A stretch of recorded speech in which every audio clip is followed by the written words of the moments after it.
That's all. But I think I've talked to three or four.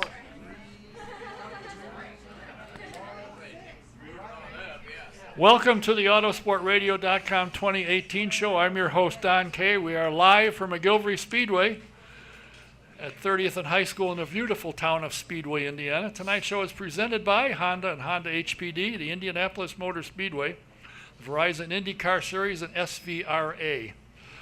A couple things to mention.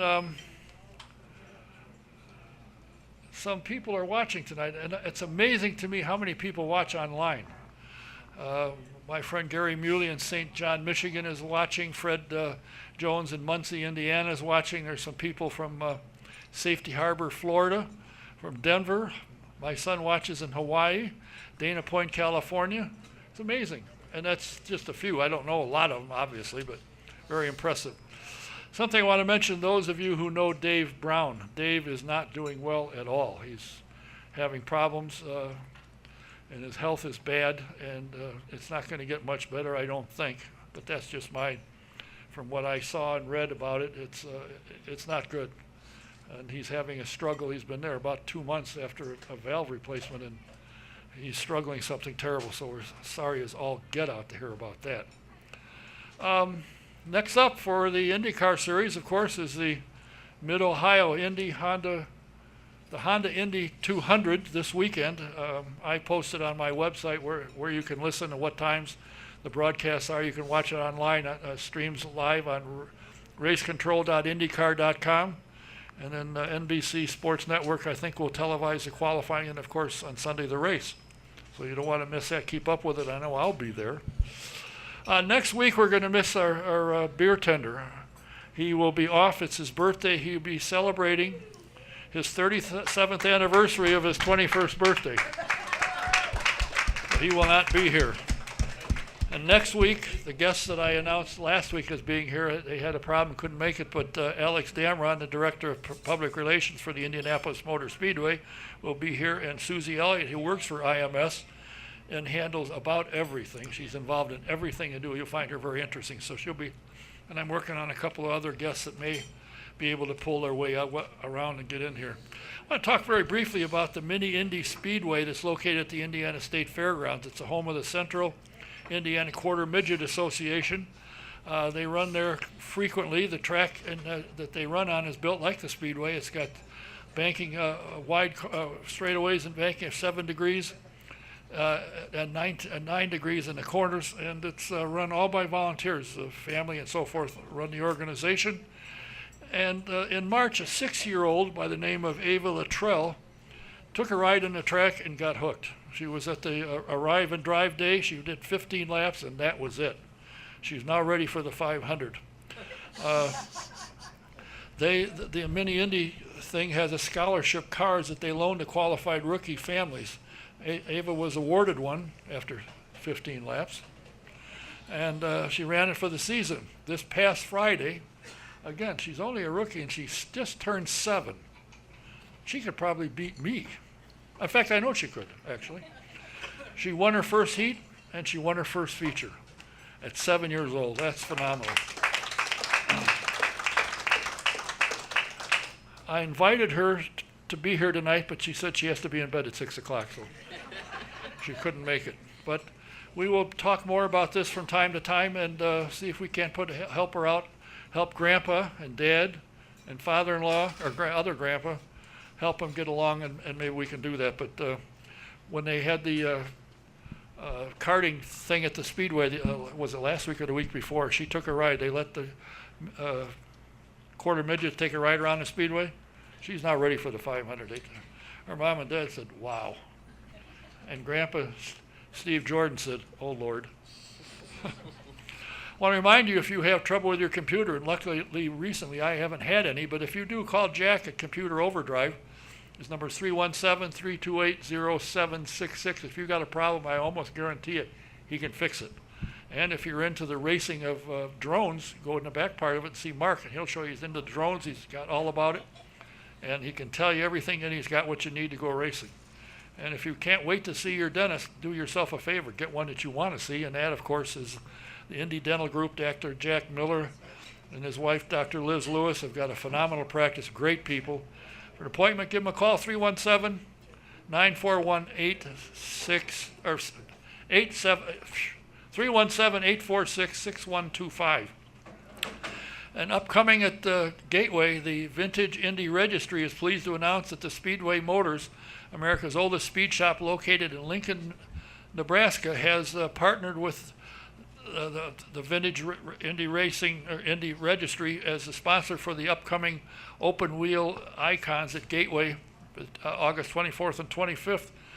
And it's the IndyCar weekend. They're going to have the famed 69 Plymouth powered STP Gerhardt Wedge, and they'll have the iconic Grand Antelli car driven by Greg Weld, qualified by Carl Williams with an Offie and a proven winner at Milwaukee and Dover in the hands of Art Pollard with the Plymouth. So when you're over there, take a look. It's going to be a great show. Great cars are going to be there, and some of the Grant King cars will be there as well, featured.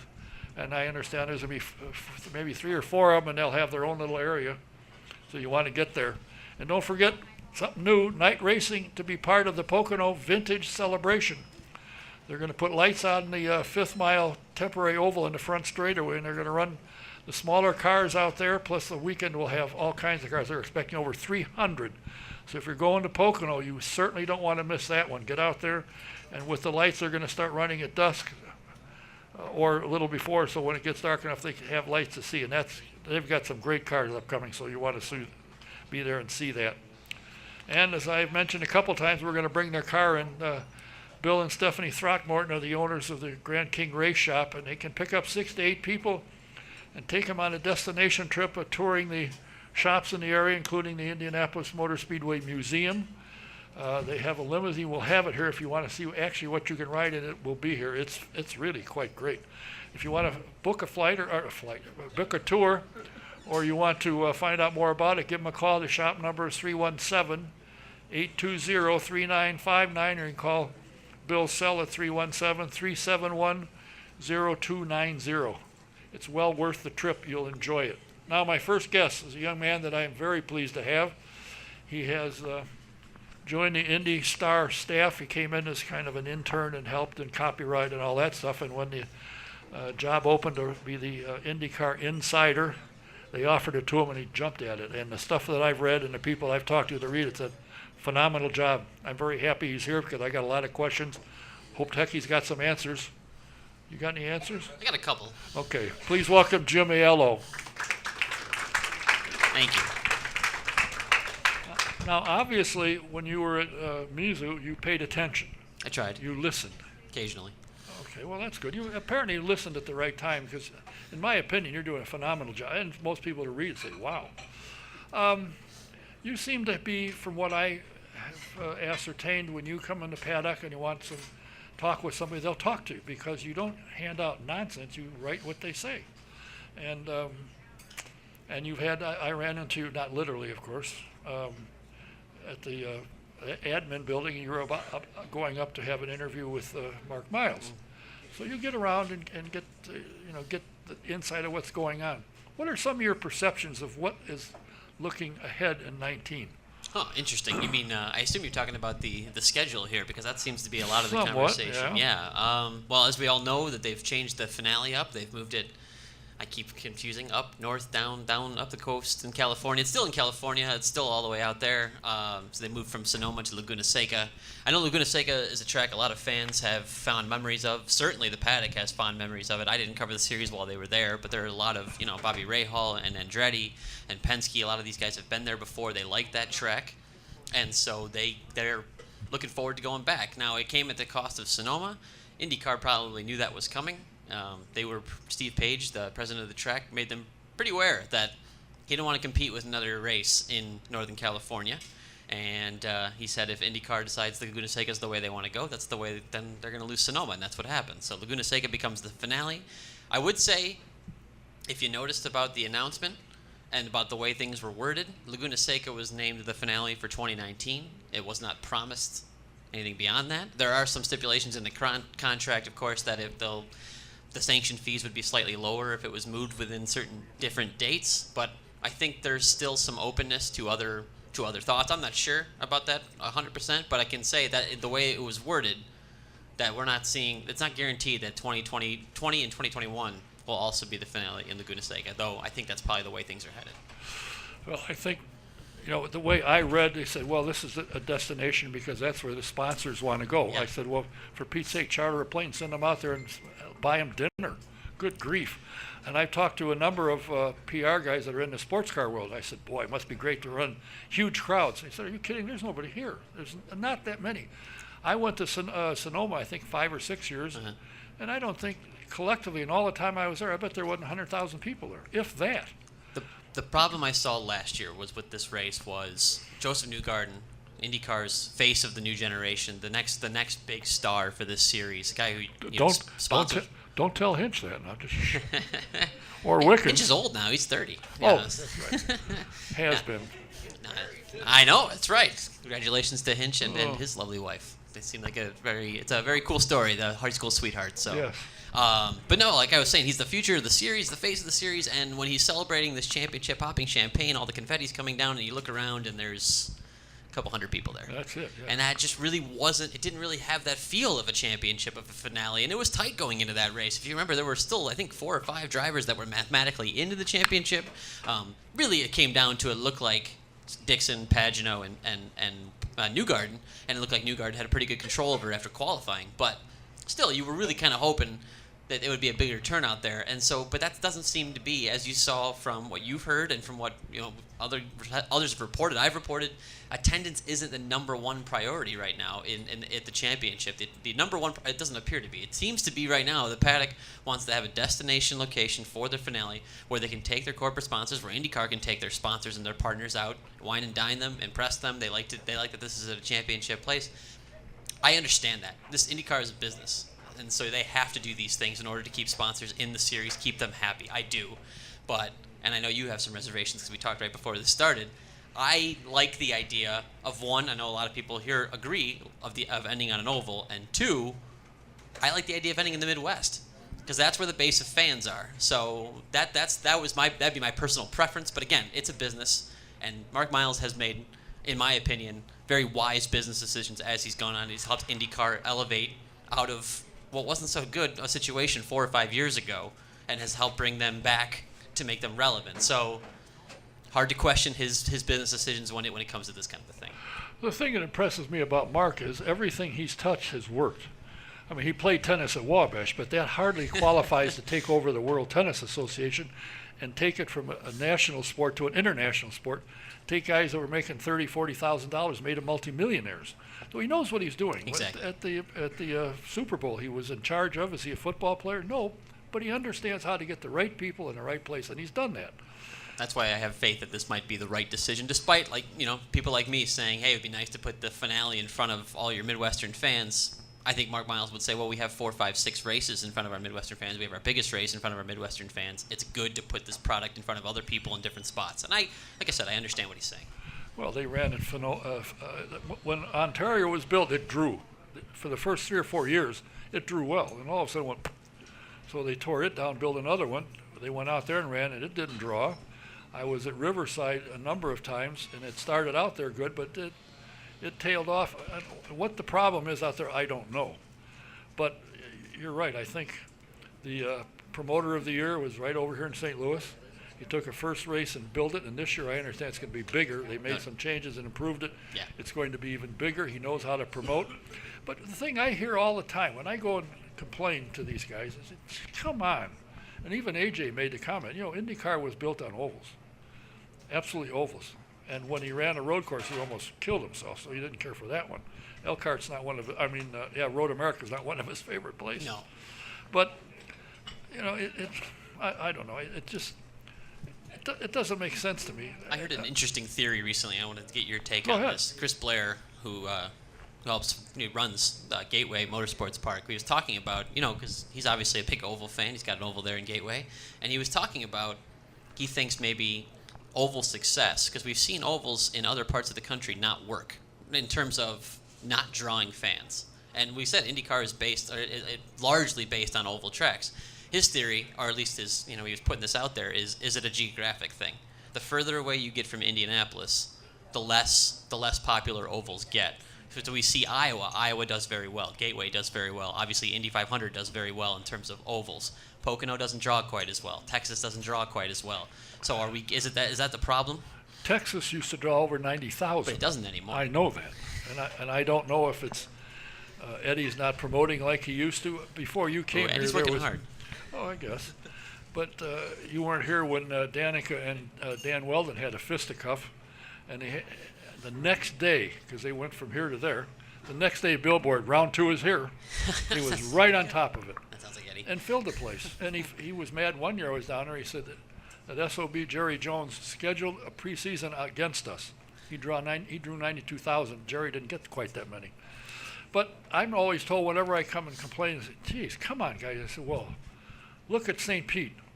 It's in March. Where the hell do you think people are? They're in Florida. You got the streets blocked. You might as well go to the race. Look at Road America. And the same with Long Beach. They could run RC cars backwards, and they draw a crowd. It doesn't matter. Mid-Ohio will draw very well. Whatever they run there, they draw well.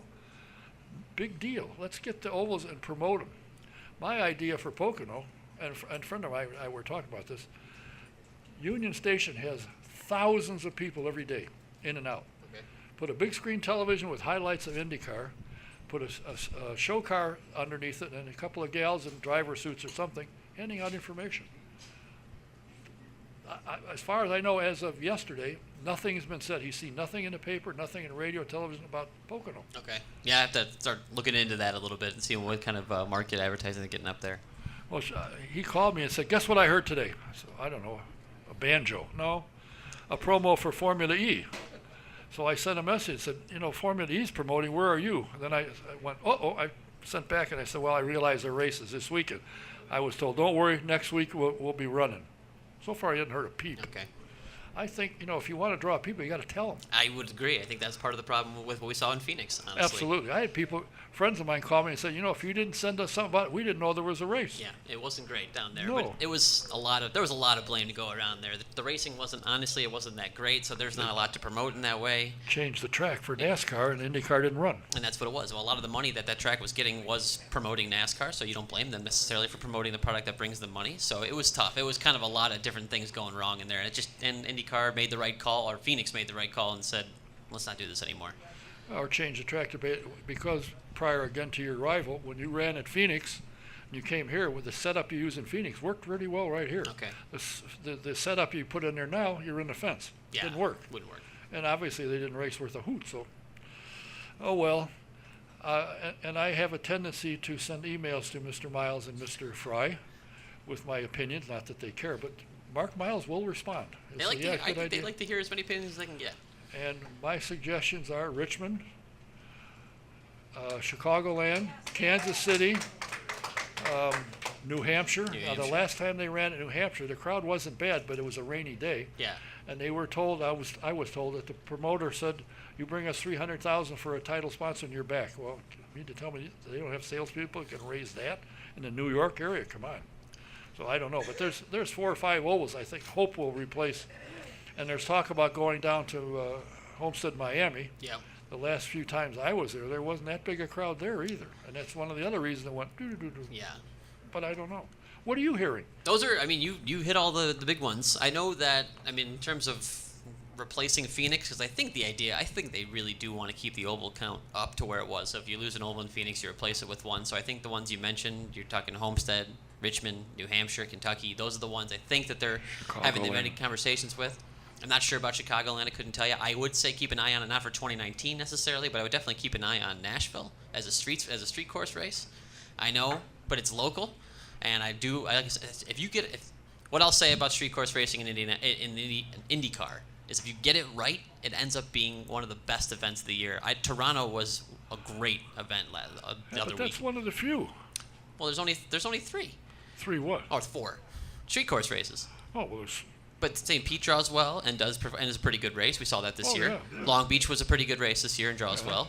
Toronto drew well, and Belle Isle. Toronto always draws well. Right, and Belle Isle was pretty good. So, like I said, it was okay. Like I said, it wasn't the greatest race, but they do okay. So what I'm saying is, street course racing has been a successful avenue for IndyCar, and I think that might be something that they could look into at Nashville. It's local. I mean, it's not that far away from here. You can draw a lot of Indianapolis area fans to that. I'm not saying it's going to happen in 2019 or even 2020, but I think it's something they want to do.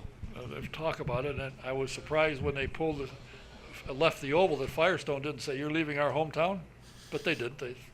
They understood, and now it's a parking lot or something. I forget what it is. But the teams and owners that you talk to, are they in favor of the direction it's going? Are they in favor of more street and road courses? Because I have pointed out on several occasions, which I'm sure they love, there was a series that is now part of IndyCar that went all street and road courses and it failed. It didn't work. Now why try that again? No, they don't. I don't think that anybody wants to split. Every driver I talk to, every owner I talk to values the diversity of the series. So they want road courses, street courses, super speedways, and short ovals. They all do. They all want a good, healthy mix of that because that's what makes an IndyCar champion a champion. I think if you talk to Scott Dixon, among the things he's most proud of is that he's won on every one of those types of tracks. Right. Simon Pagenaud was beyond thrilled when he won at Phoenix last year because that was his first oval victory, and that showed he was becoming a more complete driver.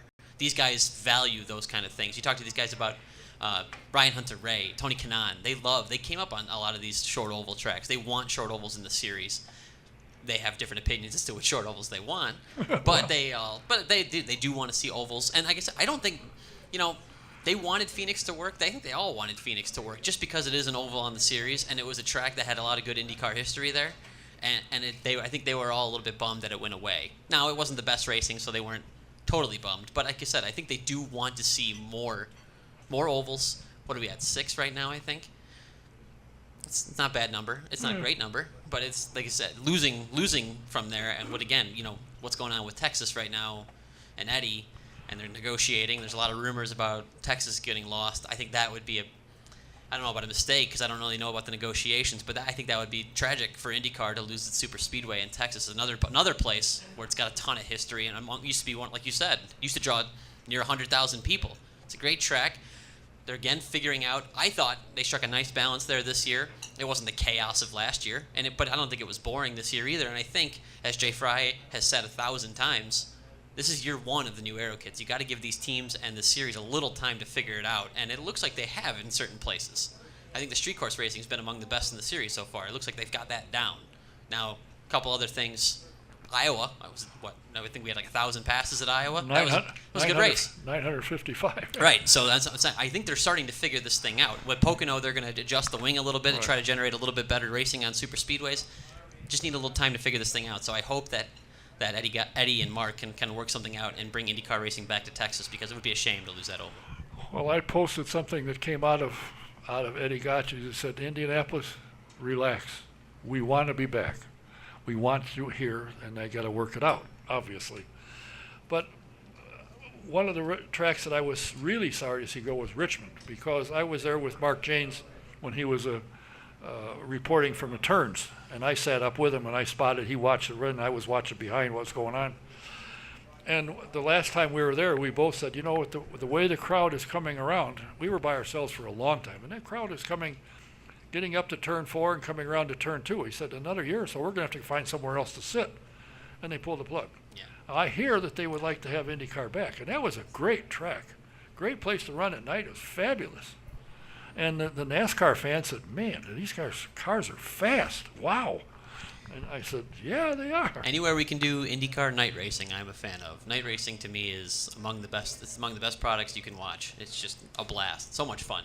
I mean, just the idea of being at night under the lights, it just kind of creates a real fun atmosphere, especially in the summer. That's why Gateway again just has it right. That place has it right.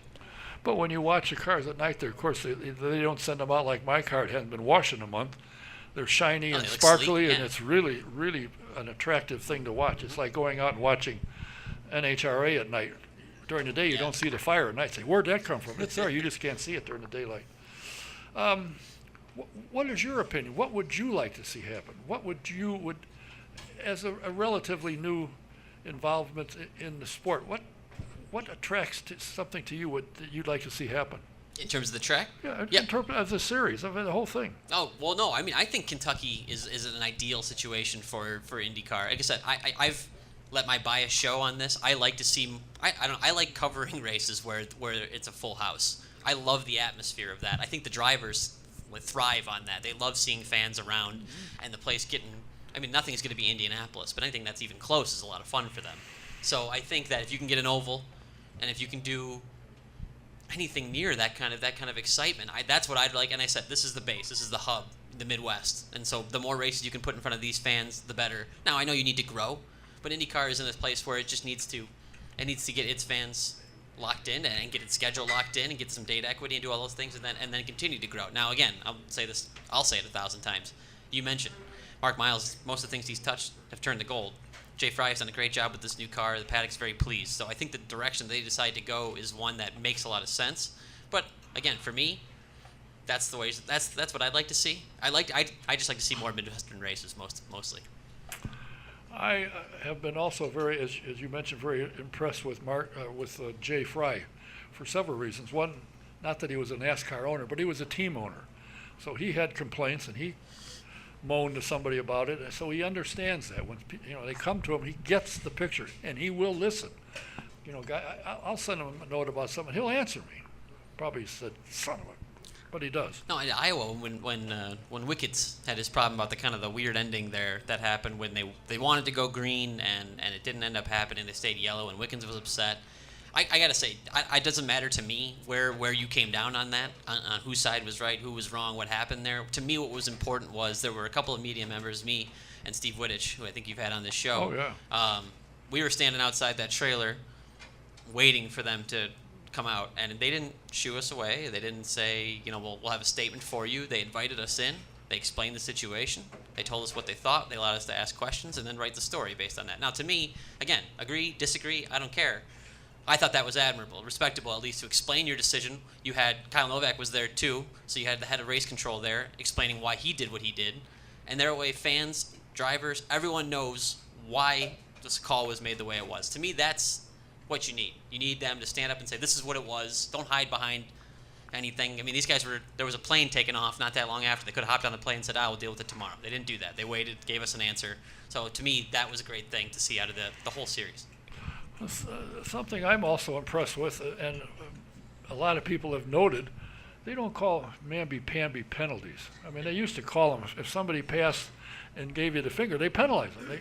They don't do that. If there's a little bump on the pass, okay, if it's a race, and it's kind of got Paul Tracy upset because he said, I used to do that all the time, and he'd get penalized. Well, they don't do it anymore. He'd have a picnic now. Yeah, I think there are some guys who have definitely are pushing. I mean, I think everybody knows Alexander Rossi is pushing those rules to their breaking point right now, but they're not. What he's doing is not against the rules. I mean, we've seen that. I think we saw at I'm going to lose the shot, Road America, where he got into Robert Wickens, he got into Takuma Sato. It was the exact same move, exact same no call. So clearly, what he was doing, according to race control, was within the rules, and Alex was the one taking advantage of him. Well, it's called racing. It's not called let's stop for a penalty. It's called racing. And as long as you don't put somebody in the fence upside down for something stupid, and let's face it, Rossi's not a dummy. He knows how to drive a car, obviously. And so do all of these guys. And the thing that impresses me, and I'm sure you've alluded to it along the way somewhere, that if you win the IndyCar championship, you're probably about the best driver in the world. I spoke with several of the Formula One guys when they were here. I said, you ought to come around to 5. I have nothing to prove. Yes, you do. Prove you can do it. But they said, no, we don't have. Okay, well, I mean, I knew that was going to be the answer anyway. But I think if you win this championship, you could probably win anywhere in the world. I think that, I don't know. I think we need to see more guys like Fernando coming over here and giving it a try. It'd be a lot of fun. Well, I'm kind of curious about that. There was supposed to be, I thought I was told an announcement in Toronto about McLaren, but I was told that McLaren sponsors and investors said, no, you don't go anywhere else till you get Formula One running.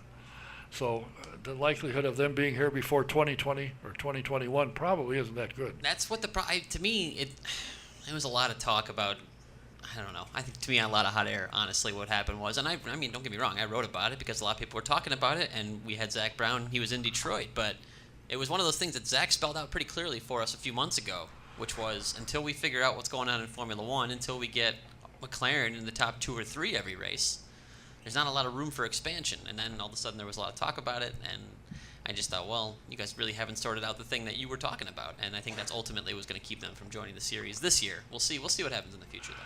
I think Fernando, although he's starting to get up a little bit in age, but I was impressed when he ran the 24-hour Daytona, and the number of fans from here that recognized him, went up and talked to him. He said that really blew his mind, the attention that he drew. And he'd go down and run a road race down in Florida, and people were coming up and commenting and congratulating him and so forth. I think he'd be a good addition to the series. I think he'd like it. I think he liked it while I was here in Oh, Indianapolis. I really do. I wrote a letter to Fernando not that long ago, just explaining why I think he's proved what he needs to prove in Formula One. I mean, he was the guy who took down Michael Schumacher all those years ago after he was rattling off championships there, and it was Fernando that won back-to-back.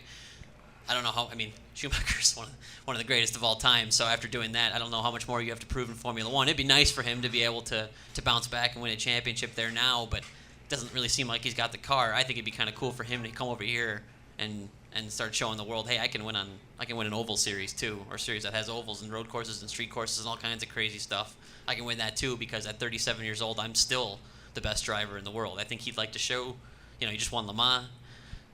Drove his butt off in Indianapolis last year. I thought he had a chance to win before the engine blew. Yeah. I really think it'd be a lot of fun for him to come over here. I don't know. I don't think he has to commit 5 years to this, but give it a try for a year or two. See what you think. I was a little surprised when I saw Lewis Hamilton climb out of his car. So what the hell is this guy, a rock and roll star now? He's got that hairdo thing. He's got earrings, and he's got a thing in his nose. I don't get it. But I'm sorry, I'm a what? Somebody said I was something. You're sharing things. But I was rather surprised. But I suppose if you're getting paid $40 million a year, you can do any damn thing you want. You can do whatever you want. Exactly. Yeah, you're winning races and making $40 million. I don't think there's anybody that can stop you.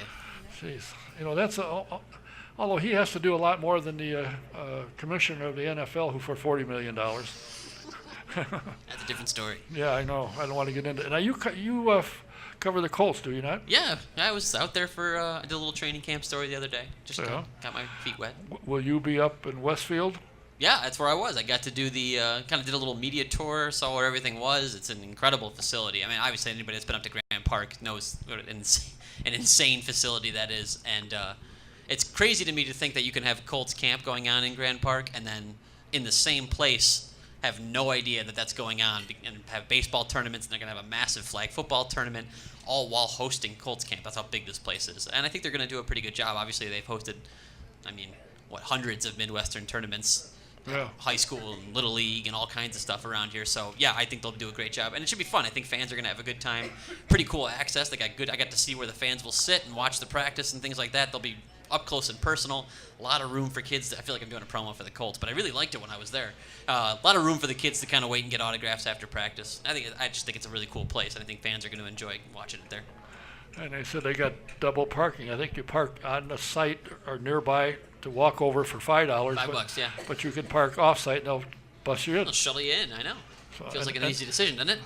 And the tickets are the right price, too. $0. Well, that's pretty good. Yep. That's impressive. Do you get to follow the Pacers at all? I covered almost the whole season last year. Yeah. I don't read all. It's my off time. IndyCar stopped, so they said, go cover the Pacers. There you go. Well, they got to give you something to do. Yeah. You can't stay home. That's what I do. I could have. Oh, you could have. Yeah. They would have paid me, but, Yeah. Do you like the direction the Colts are going this year? Yeah. I mean, it's all about number 12, right? It's all about Andrew Luck. The guy's healthy, and as good as he was before he got hurt, they're going to be just fine. If he's a shell of himself, it's going to be a problem. They're real young and have a lot of inexperienced players on defense. The offensive line looks, I know this is a crazy thing to say in Indianapolis, but the offensive line looks like a strength of this team at this point. So if they protect him and he stays healthy, they could do some damage. Yeah, that's the whole secret. You got to protect him, keep him from running. What about the Pacers? You think they've made some good moves too? I thought they did as good as they could. I mean, honestly, I don't think they were going to attract any of the major superstars to come into Indiana this year. I think they maybe have a chance at doing it next year. But right now, what they did was they added some really competitive pieces. Guys that can shoot, guys that can defend a little bit, but also didn't commit long term. So they got some flexibility for the future. I think they'll be a better team than they were last year. And I think Oladipo, if he takes another step forward, this is a team that can compete for 2 or 3 seed in the East. And then, I think at worst they're a 4 seed, so it should be pretty interesting. When you graduated, what did you have in mind? Where did you say, this is what I think I want to do? What was it? That's a good question. I don't know. Nothing. I can't. I honestly, I can't say I had nothing. I just wanted a job. I just wanted a job in the newspaper, and I didn't know what I wanted. I actually didn't know if I wanted to edit, if I wanted to write, if I wanted. I ended up. I think I've told you this before. I did some design work. I was kind of out of college. I just wanted to see what I liked and give some things a try. So that's what I did. Who are you looking for? I'm looking to see if oh, he's here. Okay. Is he awake? Is he still awake? Okay. You can wave to him. Again, I've said this a number of times to many people, and I've talked to them about what you're doing and how you're doing it, and I don't know if anybody says, what the hell is he doing? He doesn't know what he's doing. I think you're doing a phenomenal job. Thank you. I think you've stepped in and actually stepped up what's going on, and I'm assuming that the IndyStar is giving you all the support in the world you need to get to do what you want to do in the best way you can do it. I work with a great group of people for sure. There's my editors have always been very, very encouraging, very helpful, and always willing to contribute ideas when I need them. So no, it's been a great place to jump in, and I think we've talked about this before too. But having Kurt, the guy I replaced, has been around for forever. A lot of people liked him a lot. Obviously, he's been doing it for so long. But having him at IndyCar and being able to ask him questions and things like that has been immensely helpful as well. Well, all I can say, and I'm sure everybody else, is keep it up. You're doing a great job. Thank you so much. Enjoy reading what you're doing. So keep an eye out when there's motorsports to be written about, or the Colts or Pacers. This is the guy doing it. So thank you for Jim Ayello. Thank you very much. Thanks for being here. And unfortunately for you, I'll call you again. Look forward to it. My next guest, I hope, is here somewhere. Oh, there he is. Okay. I want to remind you this portion of the Autosport Radio Show is presented by Sam Pierce Chevrolet in Daleville. You got to come to the country to see why the best prices are, in fact, in the country. It's Sam Pierce. You also find out why he's always at the top of customer satisfaction. Just take I-69 north to exit 234, go east 1 mile, and you won't miss him. He's right there. Want to find out what these guys and gals like about driving Indy cars? You got to take the Indy Racing Experience, the home of the most exciting race car ride in America. You can call and make a reservation by calling 317-243-7171 and talk to Shonda, or go online to indyracingexperience.com. Pick a date, and in the promo code put SJ1. You get a 50% discount. Is it time for no insurance for your home, your car, or your commercial business? And do what I did and a lot of people have done. Call Mike Pardee at VP Insurance. They're over at 5004 West 16th Street in Speedway. Mike will help you get better coverage for less money. So give him a call. Number's 317-248-0070. And the next event for the SVRA will be the 26th to the 29th. That's this weekend at the Portland International Raceway. If you want to see some great cars and great drivers, beautiful cars, stop on out there. If you're out that way in the Northwest, take a look. You'll love it. And if you're a vintage buff, you got to go to svra.com and subscribe to the Vintage Racing Quarterly. I just got my newest edition today. It's a first-class magazine, a lot of good stories about cars you know and drivers you know, and they're around and they're still running. So check it out, svra.com, Vintage Racing Quarterly. And if you haven't joined IndyCar Nation, you're making a mistake. You need to do it. The guy sitting right here in the blue shirt that's a member, and he got to wave the flag at Iowa. He got to get up on the flag stand and wave the flag for a practice. So if you have ever wanted to wave the green flag, be an honorary starter, or take a two-seater ride, join IndyCar Nation, and you can win a VIP experiences at every race. Go to IndyCarNation.com and sign up and use the promo code DONKAY, D-O-N-K-A-Y 15 to get a 15% discount of your champion or legend membership. My next guest is a guy that I don't know, I invite him because it's hard to get anything out of him. He does. Oh, wait a minute, I forgot something.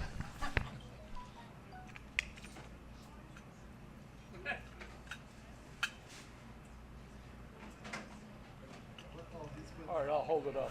I'll just hold it up.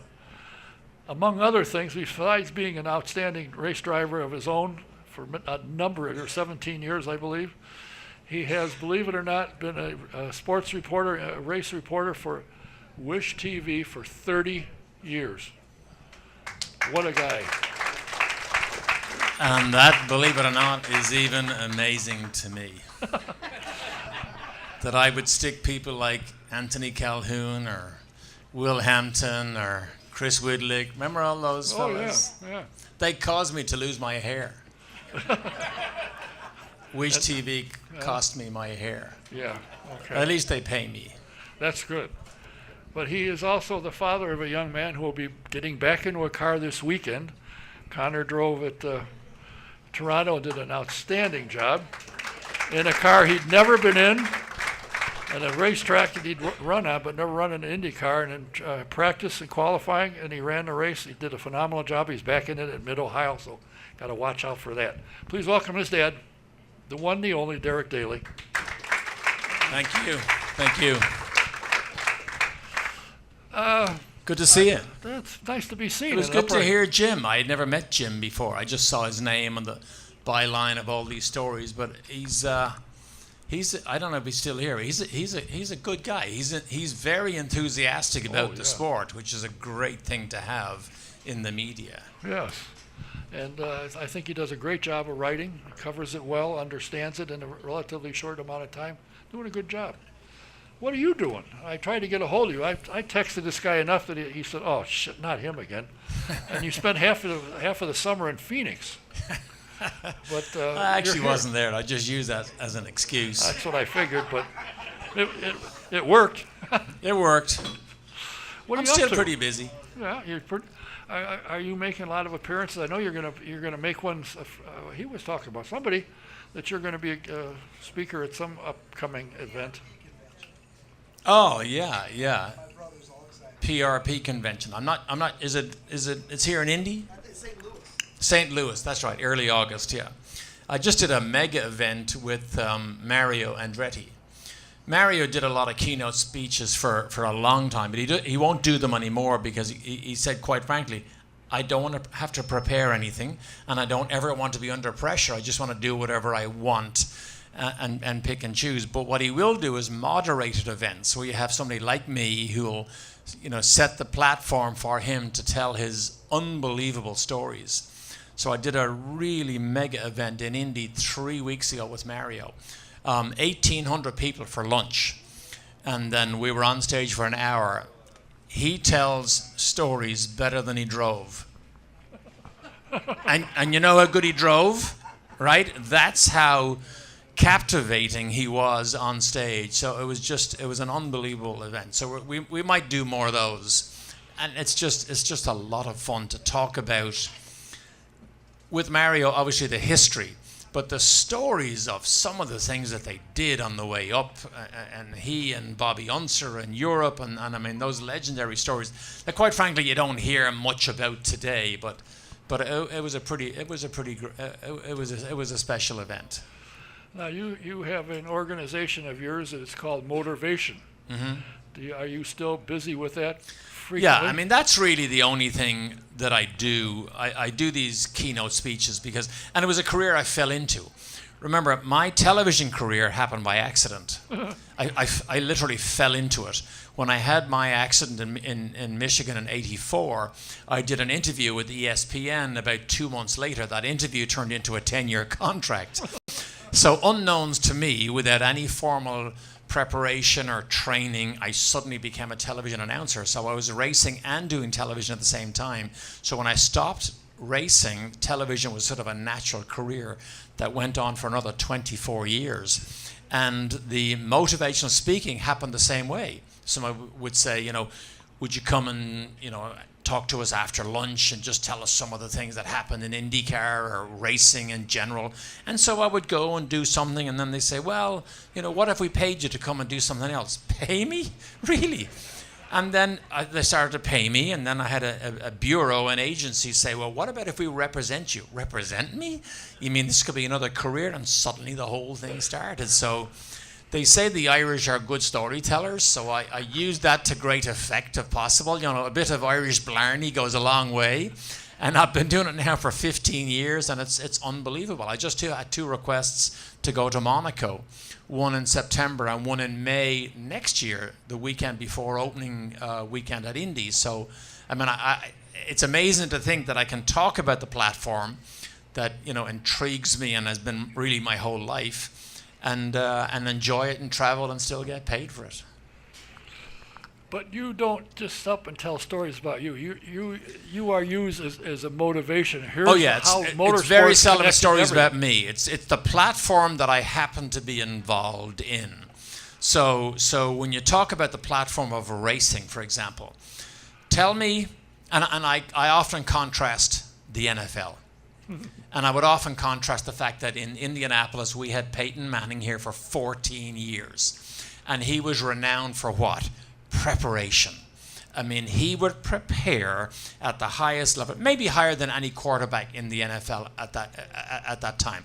And I say to people, what do you think would happen if he didn't prepare well for a game and he made a mistake and he threw a bad pass? What would he lose? A down? The very worst, he might lose a game. So think about our game. Think about poor preparation and a mistake that gets made at 225 miles an hour. And now when you say that, people say, whoa, I get it. Yes. And then I say, you realize in the NFL on any given Sunday, 50% of all the teams win. See, in our game, you play against everybody, and there's one team. And it's usually the team who's best prepared, usually the team who communicates better, usually the team who plans and executes to perfection. And that's what you have to do in our game. And so I set the platform using what I know to be perfection in auto racing and just explain to the people how it happens. And there's no magic to it.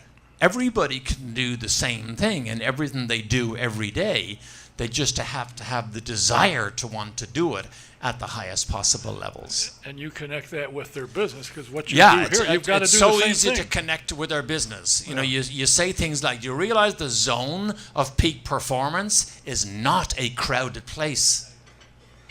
And they all begin to think, okay, yeah, so how do I get myself on there? Yes, and how do you get the team of people up there motivated to emulate, you know, the great things that we see in our sport? I don't think there's a sport in the world like motor racing that stretches people physically, mentally, and emotionally like motor racing. There is none. I challenge anybody to tell me there is. None. And I suspect the same could be said for your son. He's got to be stressed and emotional, trying to accomplish something, and now he's got a second chance. And yeah, he is. I mean, it is a stress and a strain. I mean, that's his job, and suddenly you don't have any income. And the problem is you can't take your eye off your job, so you have to pay your bills some way while you network with people and see, can you get the magic break? Can you get there? Remember, Ryan Hunter-Reay, just a couple of weeks ago on NBCSN, they did a feature on Ryan Hunter-Reay. He went through exactly what Connor's going through back in 04-05.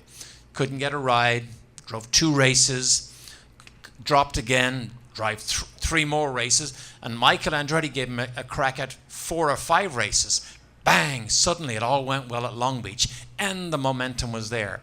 And so Connor sees that and knows that, and is just doing whatever he can to be in a position, you know, to have the same opportunity and make the same use of it if he gets it. I mean, it's hard to believe that IndyCar's most popular driver, as voted by the fans, isn't even on the grid.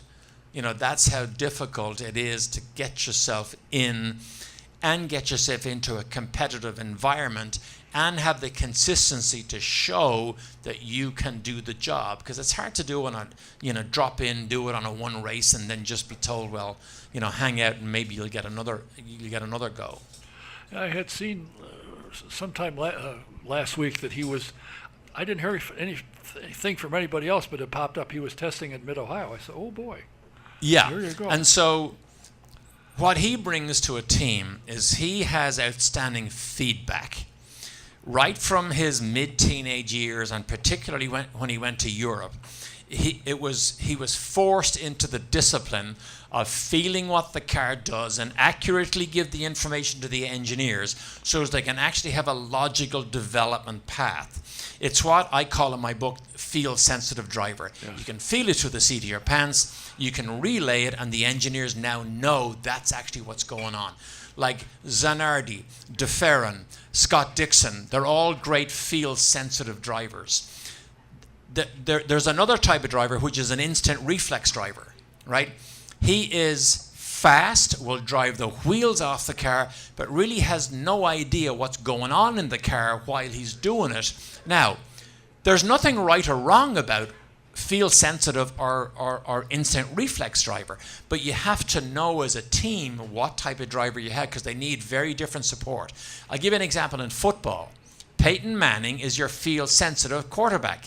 He's the engineer, can read everything. Everything is measured and controlled. Brett Favre was a gunslinger. Just give me the ball and run, and I'll get it to you. Right? He didn't want set plays. Just let me do it. He was an instant reflex guy. There's nothing right or wrong about them, but you have to know how to manage them. And so when Connor went to Harding, his level of feedback was way above what they'd been getting. And I will tell you, you cannot develop a one-car team without a field-sensitive driver, because you have a guy who really can't give you the feedback. Now remember, it's not a criticism, because Kimi Räikkönen is an instant reflex driver. Juan Montoya is an instant reflex driver. And their giftedness meant they won races all through their junior development career, so they always managed to get themselves into the good environment with good teams and good teammates. But you put them by themselves, they get lost very quickly. And so Mercedes Formula One, their field-sensitive engineering driver was Nico Rosberg, renowned for his feedback. He retires 2 years ago. What's happened to the Mercedes Formula One team in the last 2 years? Up and down and up and down and up and down. The engineers desperately trying to work out what do they need, because they have two brilliant instant reflex drivers. I mean, brilliant. But they don't have the same feedback and development ability that a Rosberg has. And so for me, it's easy to see. But remember, I didn't understand any of this when I raced. It was only years after, when I did television, and you have the ability to research and talk to drivers. And I had the racing school in Vegas for 10 years. And you realize there's a distinct difference in the talent of these drivers. And so Gabi Chavez is really quick. Make no mistake about it. I've known him since he was 12 years of age. In go-karts, in the Skip Barber series, he and Connor raced together in GP3 in Europe. He is super, super fast. But his gift is not feedback. So what he needs to be in a two-car team with a feedback driver. Now when you have one of each in a two-car team, now you have the potential to really build a powerhouse team. And do you know what? Very few team managers understand this. Very few understand it or ever question, what type of driver do we need as we go forward. So you talk about, Connor's opportunity. His ongoing opportunity is because of his feedback in Toronto and because of his feedback in Mid-Ohio. The team can clearly see what we need to do as a team to develop to give the driver the next piece of grip or handling in the car, and then he'll help them develop the next bit, and you just get better, better, better. And it's so small. The window is so small these days to be competitive that you have to have really accurate feedback, or else it's a bit of a stab in the dark. Are you happy with the direction the series is going? Well, I would say yes, because to get here, you have to start where they are today. I was lucky to be here in the heyday, in the early 80s.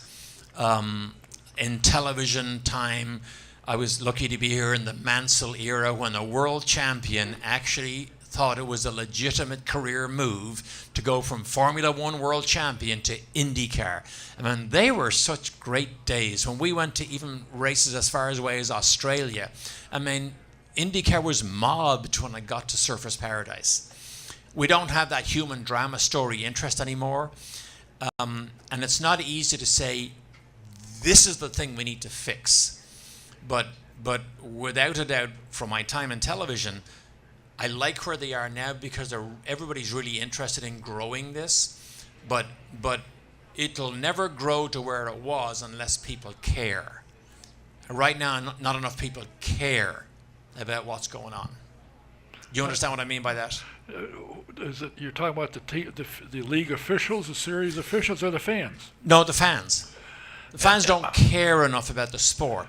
They've lost a connection with the heroes that they cared about. Now, they might respect a lot of the drivers. Like, I respect Scott Dixon. Fans respect Scott Dixon, but they really don't care about him as such. Respect, yes. Admire, yes. But you don't really care about him. Now, they care about him in New Zealand. He's a major story in New Zealand. Why? Because there's national pride in New Zealand, because their guy went over there and beat all those guys. And so I know I harp on this, but without a doubt, we have to make people care. And it starts with local pride, and then it builds into national pride. And then you have a reason to watch because you care about somebody or something, that you like to see become successful. Can they create that? Yeah. Can the series people, PR people and so forth, can they create the interest by, I mean, I know they send drivers to various venues where they're going to run, usually 4 weeks ahead of time. Hell, in 4 weeks I'd forget they were here. Do you think they can create the interest by getting these guys on television programs and radio and bring them in and all this kind of stuff? Or No. That won't do it. No. I mean, you have to do it because you have to lay a platform. But remember, you're mainly sending drivers we've never heard about and we don't care about. Now, when Mario Andretti goes to town, everybody still cares about him. He's 78 years old.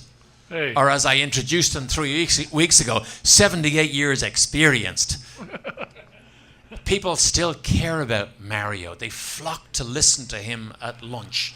I don't know who the next driver is that they care about. Not respect now, remember, but care about. I think one that they probably would flock to see, but he'd probably never do it, is AJ. Maybe. Yeah, but AJ is 40 years ago. Well, They still care about it, but I'm talking about care about people in competition on the racetrack. yeah. Like England 2 weeks ago had 150,000 people turn up for the British Grand Prix. And the British Racing Drivers Club said it's because of world champions like Damon Hill and Jenson Button and Lewis Hamilton now. They're the people that come and buy the flags and buy the T-shirts. Why? Because we care about them, right? And when Sebastian Vettel won, he got booed by the British fans. Why? Because they didn't care about him. But when he went to Germany, they didn't care about Hamilton. And that's what national pride means to sports events, and it generates this energy. There's our guy. That's what fueled NASCAR for so many years. I mean, people bought Jeff Gordon T-shirts. Why? Because, by God, I'm going to show those Earnhardt bastards that I'm bigger and better. And the whole grandstands would erupt. And they're losing that now, by the way, because the great heroes have now begun to fall away at NASCAR. They're introducing new guys who may be heroes in the future. Maybe. We don't know that yet. Now, the team owners love it. I mean, Rick Hendrick, when he dropped Gordon, probably dropped $10 million out of his budget immediately. I don't know what he pays Elliott. Maybe $1 million. So he's $9 million up on the bottom line of the sheet. But long term, you better be real careful, because what might happen to NASCAR is what happened to IndyCar starting 20 years ago. As the heroes retired and got washed out, so did the interest. It went away with them. And Jim, who is here, can write all the stories he wants about the local guys. But unless you have a sustained building human drama story that's followed, people in general won't take an interest. Now, maybe people don't care anymore. Maybe the world we live in doesn't care anymore. I happen to think they do and want them to care, but you have to give them a reason to care. Yeah. And television is fueled by human drama stories.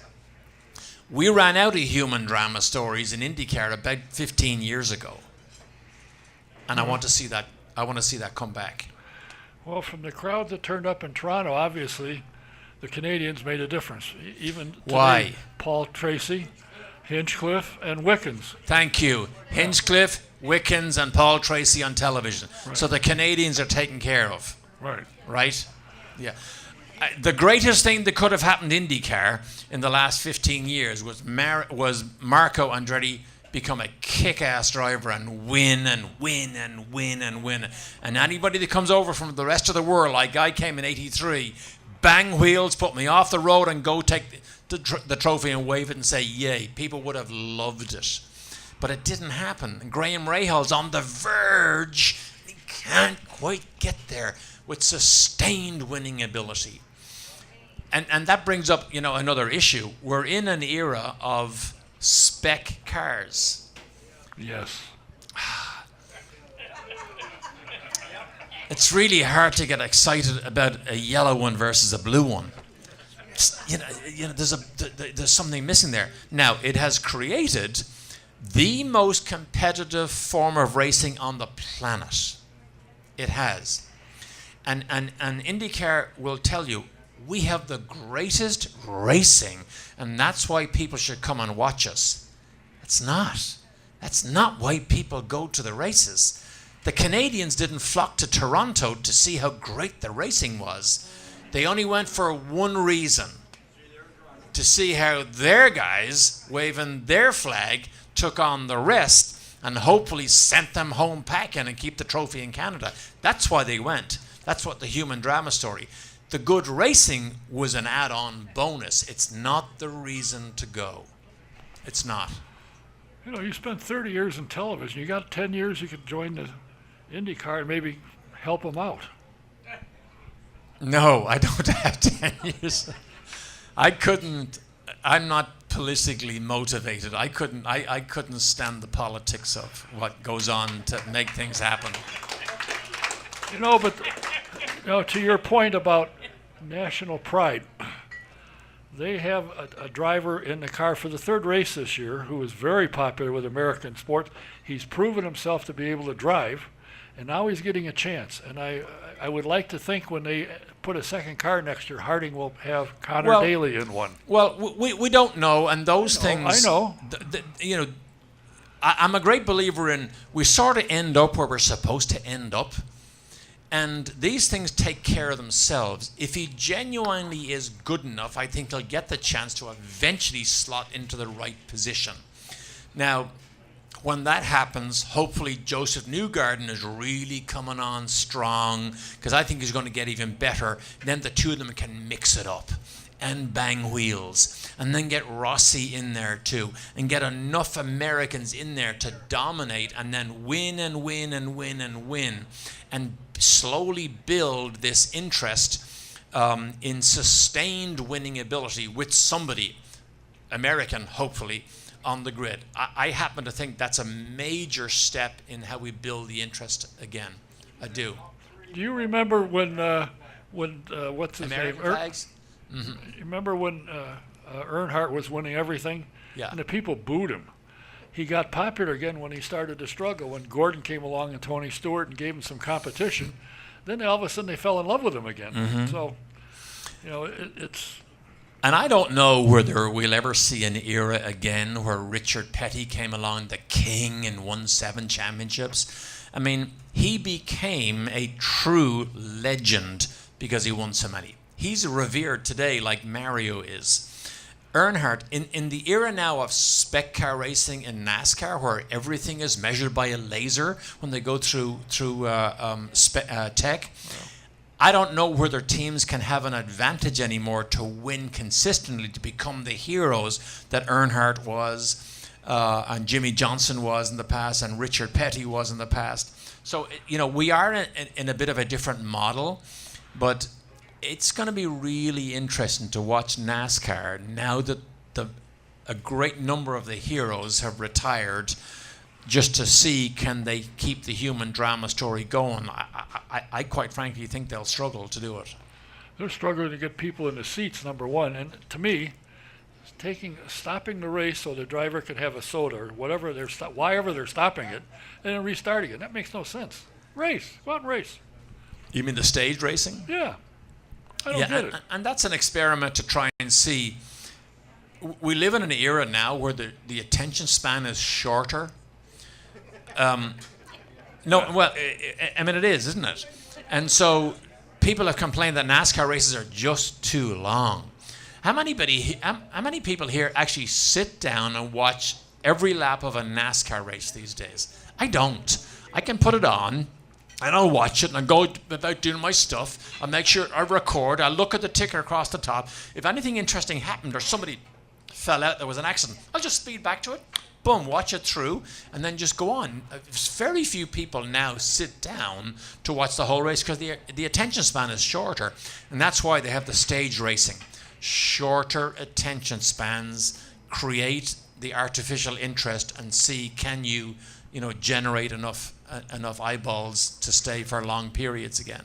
All they do is shorten the race to 300 instead of 500 miles, except for Daytona or Talladega, but otherwise shorten them. I agree. And let's face it, the race this weekend is only 200 and some miles. It's not, it won't last forever. At Mid-Ohio? Yeah. Yeah. So. The 2 years ago, Graham Rahal won. I was it 2 or 3 years ago? I think. Was it 2 years ago? I think yeah. It was 2, yeah. That was a great example of local pride absolutely electrifying the whole place. When he began to come up wearing Ohio State colors on his helmet, when he began to edge towards the front and then he got closer, they're thinking, whoa, Rahal. Yes, he took the lead. There was nobody sitting down. You couldn't hear the engines for people screaming for the local guy. And that's what local pride is. Now, if they send him off and he goes to other cities and begins to win, everybody in that Columbus neighborhood and area is going to say, there's our guy. He grew up here. He's from down the street. And so you see how the fan base builds because they care. Now, somebody from another country could have been in that car, had driven exactly the same brilliant race. We wouldn't care because he wasn't from down the street. Nobody there would have cared. So you see how that's the human drama story that has to unfold through the local pride and the national pride. I'd love to see a lot of pride in Noblesville. Well, we'll see. Maybe we will. Yeah. That's good. Oh boy, here we go. I'm sorry, we're taking a break here. Yeah. Jim is talking about when Connor was at Raceway Park racing the night before the 500 in the Pro Mazda series. Everybody from his school came. And so when he was introduced to the drivers' meeting, there was a huge cheer in the grandstand. Why? Because they cared. They weren't race fans, but they cared about the person. And unless you care, the sport won't grow. Do you remember the first time that Brian Clausen was at the 500? Yeah. And he had a party up in Noblesville. Yeah. And he came down. When he went out to make his first attempt at qualifying, yeah, he got more applause than anybody. Right. Without question. Yeah. I mean, it's huge. And so think about that scenario. Think about if qualifying went really well from and he got onto the second or third row. Now the buzz goes around Noblesville and every place else. Whoa, do you see what Clausen did? Now think about, hey, why don't we just go to the race? And think about the race. And he's in the top 6, 7, 8, 9. And then halfway through the race, he's in the top 3. And then on a restart, he takes the lead. Think about wow, there's our guy. And that's how you get interested at a local level. But you have to win and be successful and take it to outside your backyard to start building your national coverage. Because that's exactly what happened in Canada last week with their 2 guys. Yeah. So it's the same type of scenario. Do you get this worked up when you're giving your motivational? I'm very passionate about the sport. I'm very passionate about the sport. I really am. Remember, I came here in 1983 just for curiosity to race as a rookie, and I had a return ticket to Europe, and I've never used it yet. That's how passionate I am about the sport and this city and what goes on here. Another. Now, you have commented a number of times that you got into Formula One very quickly. And one of the guys that helped you along, got you there, just recently passed away, Mo Nunn. You drove for him for a while. Yeah, Mo Nunn gave me my chance in Formula One in 1978. And back then, Mo Nunn was known as No Mun because he never had enough money to go to the next race. But he was a quiet genius even then. We probably didn't know how gifted he was back then because it was such a struggle. But that was my debut. He gave Nelson Piquet, who went on to become world champion, his debut in Formula One. And he was a great guy. He was a great guy. And soon after I came here, he came here because F1 at that stage it went beyond his reach. But yeah, what a great guy. He had Parkinson's for about the last 10 years. And he came to Long Beach 4 years ago, maybe 4 or 5 years ago. And at that stage you could tell, he just wasn't the mode that we knew. And then the last couple of years were pretty rough. And he came up with the design of the Ensign car, which really wasn't that bad a car. Oh, the Ensign was an outstanding Formula One car. And again, I was lucky that I got a chance in a car that was actually pretty good and was able to qualify well and score world championship points, when back in those days only the top 6 got world championship points. And so, that got me into a 5-year Formula One career. You ever look back? Are you happy with the decisions you made to come here and do what you've done 30 years in television? Are you?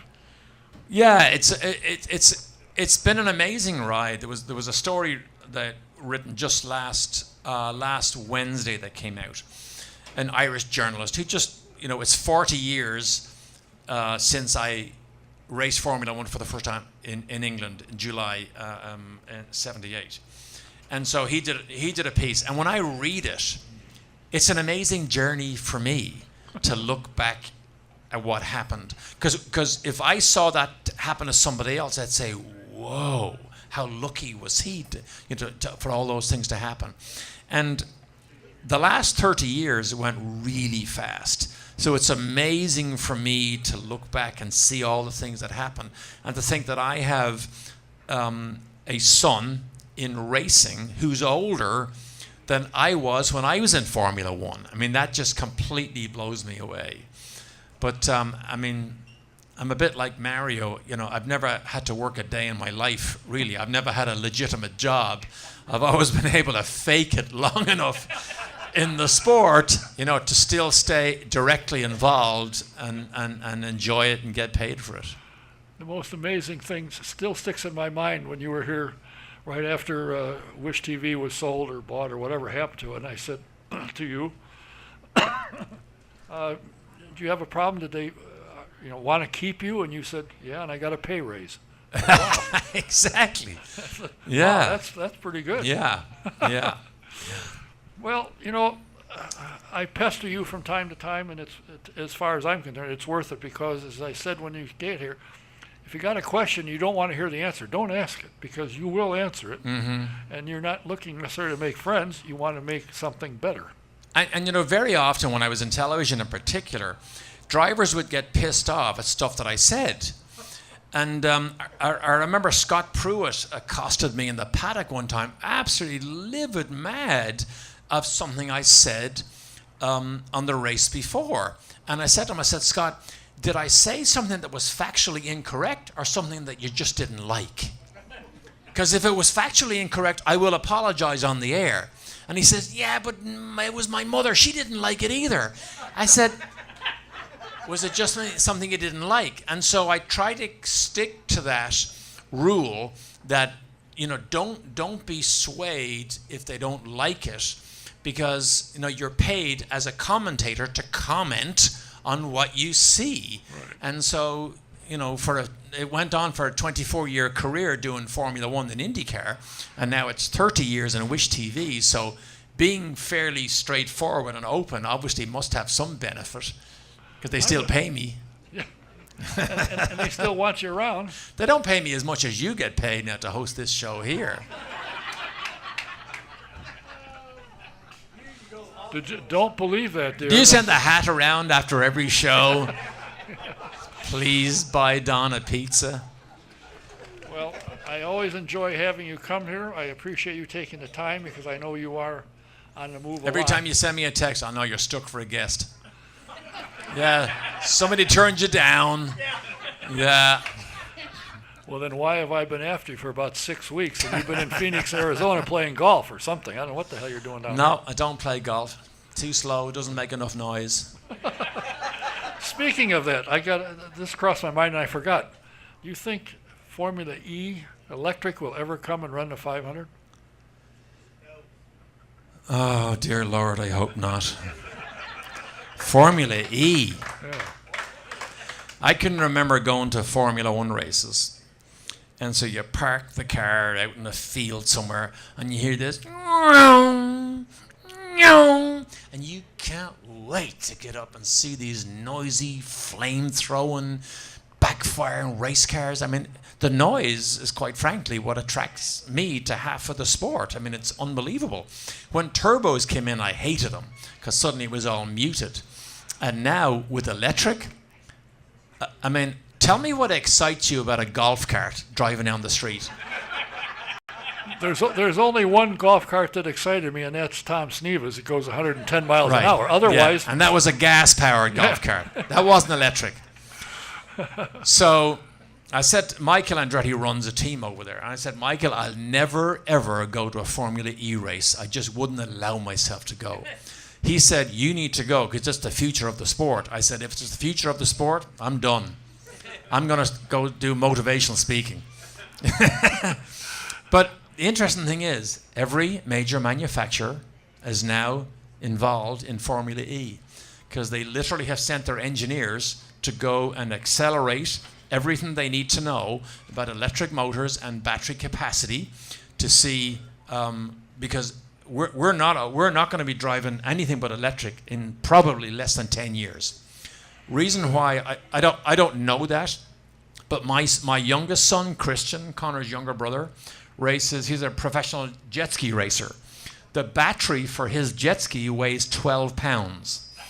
At the end of last year, a new lightweight battery came out that weighed 1 pound, and you charge it in 6 minutes.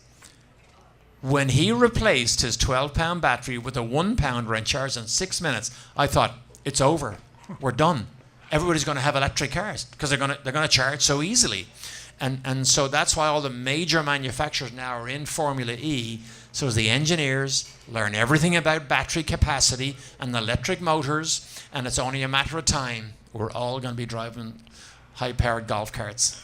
Well, I've mentioned this a couple of times, but I know a couple of guys that are engineers with McLaren, and I was talking to him about it. You go to Formula E? Yeah. He said, but, to get out of a car and get into another one, he said, that's over. Really? Why? Yeah, it is. McLaren's got a battery to run the whole race. Mm-hmm. So now teams, instead of having one driver and 2 cars, they'll have 2 cars and 2 drivers.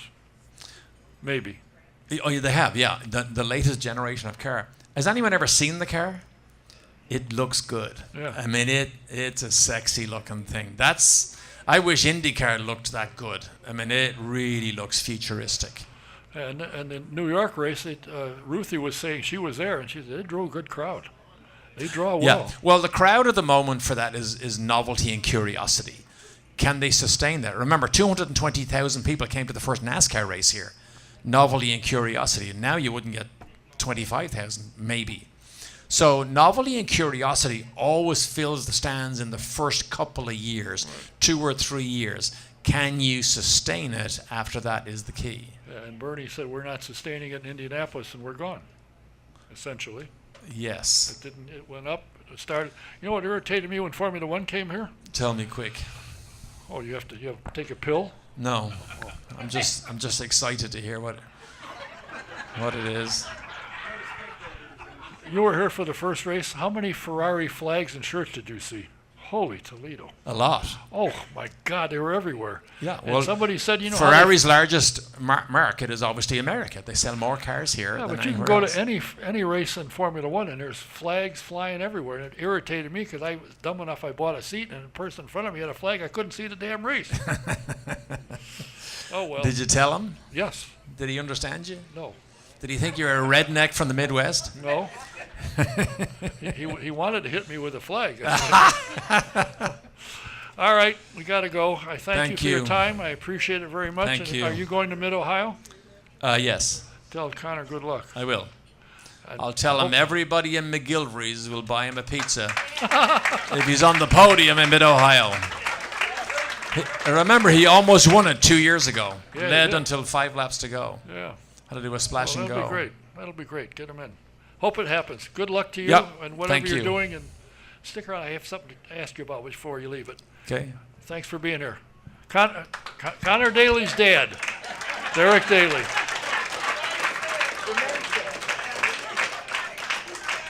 And don't forget, when you go out to Pocono, there's going to be 300 cars. That's what dementia, that's the early signs of dementia. What, that you're Connor Daly's dad? I can't help that. Again, next week, the PR director for the Indianapolis Motor Speedway, Alex Damron, and a gal who is involved in everything at IMS, Susie Elliott. You'll be enjoyed to hear her. Till next week, Don saying thanks for being here. Thanks for listening. I will have another guest, so go to autosportradio.com, click on the Autosport Radio tab, and you'll see who my other guests are. Until next week, good night.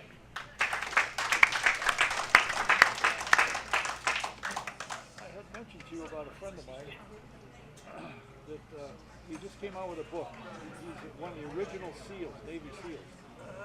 And he was sent to Africa. They had a big thing, and they sent him over there essentially by himself. He had to recruit everybody. He was successful. He wrote the book, and it's doing very well. Yeah.